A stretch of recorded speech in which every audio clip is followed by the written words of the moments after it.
Here we go again. It's time for another trip to the beautiful frontier safaris located in the Eastern Cape of South Africa. As we arrive on the property, a monkey just happens to be sitting on top of the boma. These guys have been wreaking havoc on the local bird population, also on the restaurant in the boma. It's time for payback.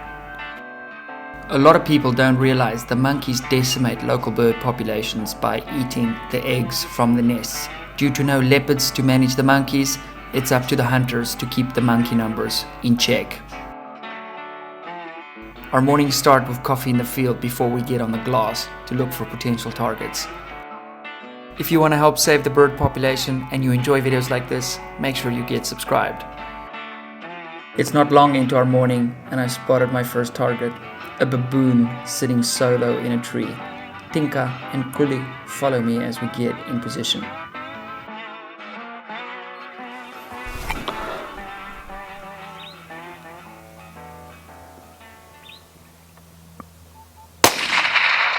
Good it.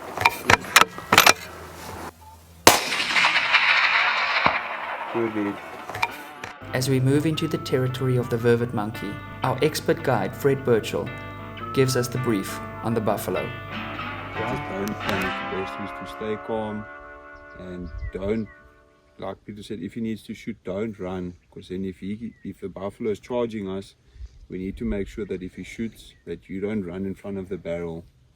You know what I mean? No, I'll run the other way, bro. Yeah, but still, you know what I mean? At least I know I'm safe-ish here because I'm the fastest by far. Hopefully. Yeah. But yeah, if a female, a big male we're not worried about because they only charge if they wounded. A female will charge if there's a baby. And there's okay, but you're saying now, saying now she'll brush around the front. No, what if if that a female, distance gets broken and she actually comes for us? What then? You will see, but she won't. A female 99% won't come for us, but she'll run towards us and bank away. The bull's the one we're worried about. No, bulls only if they wounded the female. But sometimes if you see this bush here, she'll hide the babies in a bush like that. Okay. And if we come walking, we're always walking into the wind. She won't smell us, she won't hear us, and she'll get a fright. Sometimes she will run at you. 1 out of 100, she'll charge to hurt you. 99% of the time she'll run away, but that's to say, don't panic and run, and because then it'll create just panic. Okay. Dis 'n bietjie hardloop, nee. Okay. Have you seen me running with cameras? Hulle gaan my kry as julle twee hardloop.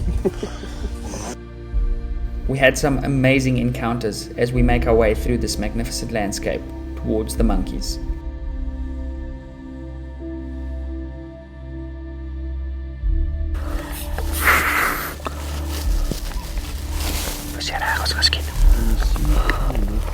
Another big female.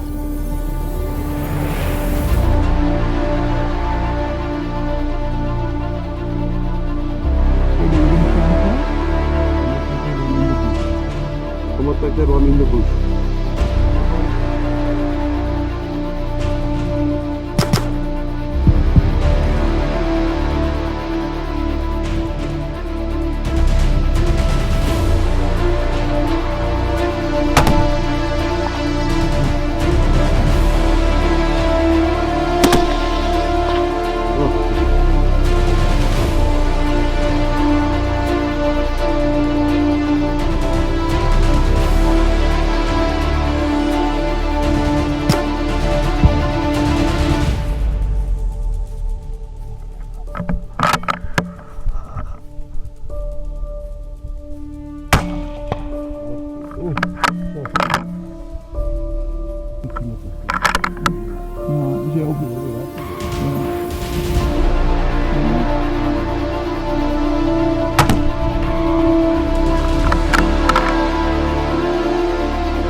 Yes!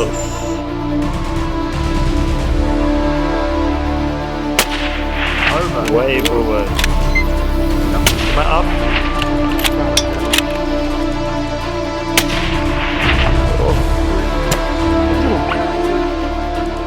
Okay, so as we came around this corner and the crew's on the way back to the lodge, saw the baboons running. Skulk ripped the shot, then very politely stopped shooting and allowed me to shoot 2 shots, which I missed, but we kind of walked it in. I mean, the animal's running at 310 meters, and I shot in the back of the head as it was sort of cresting, and we saw it go down. So we've sent the gentleman up to go get it. That's kind of how it goes in South Africa. Sometimes you have animals of opportunity. We managed to just put in the Land Cruiser.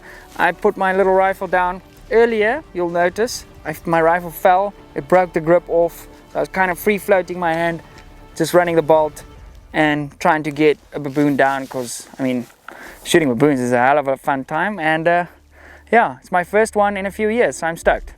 Following the baboon, we got onto a group of Warthog. They gave us a small opportunity, and we had to make it count. Nog geen onder die boom.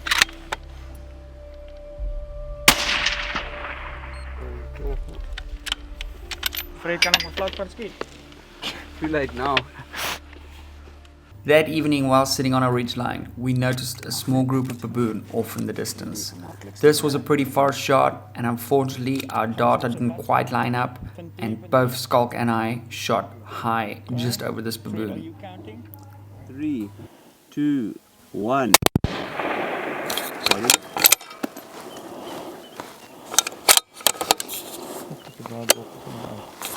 Kijk links, daar is een wat dwars staan. 3, 2. We stayed in that spot and then noticed them walking on the ridgeline at 930 meters. We put 2 more rounds in the air, and I think one of them lands.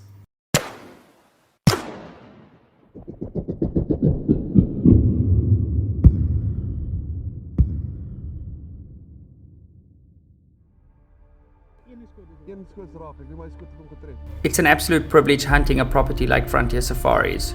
We love coming here every year, and I'll certainly be coming back here in the very near future. It's worth noting that while we manage the monkey populations, we're actually here to hunt meat for our families and our freezers. While we don't eat the monkeys, unfortunately, their population has to be controlled. And whether you like it or not, it's the reality of the situation when humans start interfering with the circle of life.